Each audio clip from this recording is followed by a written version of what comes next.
আজকে 5ই সেপ্টেম্বর গোটা ভারতবর্ষব্যাপী শিক্ষক দিবস পালিত হচ্ছে। আজকের দিনেই 5ই সেপ্টেম্বর ডক্টর সর্বপল্লী রাধাকৃষ্ণন তিনি জন্মগ্রহণ করেছিলেন। তার একদল শিক্ষার্থী ওনার জন্মদিনকে জন্মদিন হিসেবে পালন করতে গেলে তিনি ওনাদের বলেন যে আজকের দিনটি জন্মদিন হিসেবে না, আজকের দিনটি শিক্ষকদের সম্মানার্থে আজকের দিনটি ডেডিকেট করা হোক। এবং সেদিনের পর থেকেই 1962 সালের পর ভারতবর্ষে 5ই সেপ্টেম্বর দিনটি শিক্ষক দিবস হিসেবে পালন করা হচ্ছে। ডক্টর সর্বপল্লী রাধাকৃষ্ণন তিনি ছিলেন ভারতবর্ষের প্রথম উপরাষ্ট্রপতি এবং সেকেন্ড রাষ্ট্রপতি, এবং তিনি ছিলেন একাধারে একজন দার্শনিক, একজন লেখক, একজন অধ্যাপক, একজন এক কথায় তিনি নানা গুণের অধিকারী ছিলেন। বেশ কতগুলো ভাষা জানতেন এবং গোটা পৃথিবীব্যাপী তার নাম যশ ছড়িয়ে পড়েছিল বিভিন্ন জায়গাতে।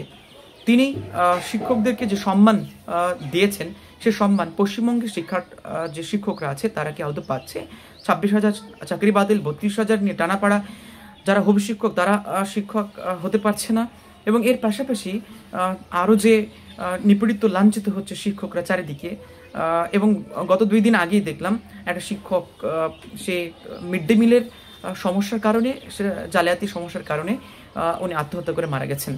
তো এই বিষয়গুলি আমাদেরকে নজরে রাখতে হবে। আজকের দিনে 5ই সেপ্টেম্বরে সমস্ত শিক্ষকদের প্রতি বিনম্র শ্রদ্ধা এবং ভালোবাসা থাকলো, এবং শিক্ষকদের যে সম্মান, যে অধিকার, সেই অধিকার সম্মান পুরোপুরি বর্তমানে পশ্চিমবাংলায় লঙ্ঘিত করা হচ্ছে।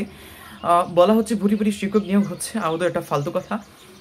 পশ্চিমবঙ্গের প্রচুর স্কুল রয়েছে যেগুলো শিক্ষক ও শিক্ষার্থীর অভাবে তারা পুরোপুরি বন্ধ হয়ে গেছে।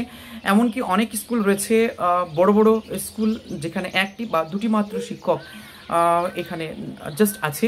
তো এই মুহূর্তে শিক্ষক নিয়োগ খুবই জরুরি, এবং 26,000, 32,000 এই যে সমস্যা এবং শিক্ষকদের প্রতি যে অবমাননা, লাঞ্ছনা এটা চলছে, অবিলম্বে এটা বন্ধ করা উচিত। এবং গোটা শিক্ষক সমাজকে অবশ্যই সম্মানের সাথে দেখা উচিত, এবং যারা খুবই দুঃখজনকভাবে যারা চাকরি দিয়েছে টাকার পরিবর্তে তাদের উপযুক্ত শাস্তি হওয়া উচিত, এবং যারা টাকার বিনিময়ে চাকরি নিয়েছে তাদেরও শাস্তি হওয়া উচিত। এই মুহূর্তে পশ্চিমবঙ্গের শিক্ষকদের অবস্থা সব থেকে নিপীড়িত, লাঞ্ছিত। প্রতিদিনই দেখা যায় যে শিক্ষকরা রাস্তায় বসে বসে তারা কাঁদছেন। যারা শিক্ষক হয়ে গেছেন তারা রাস্তায় বসে বসে কাঁদছেন, যারা শিক্ষক হননি তারাও রাস্তায় বসে বসে কাঁদছেন।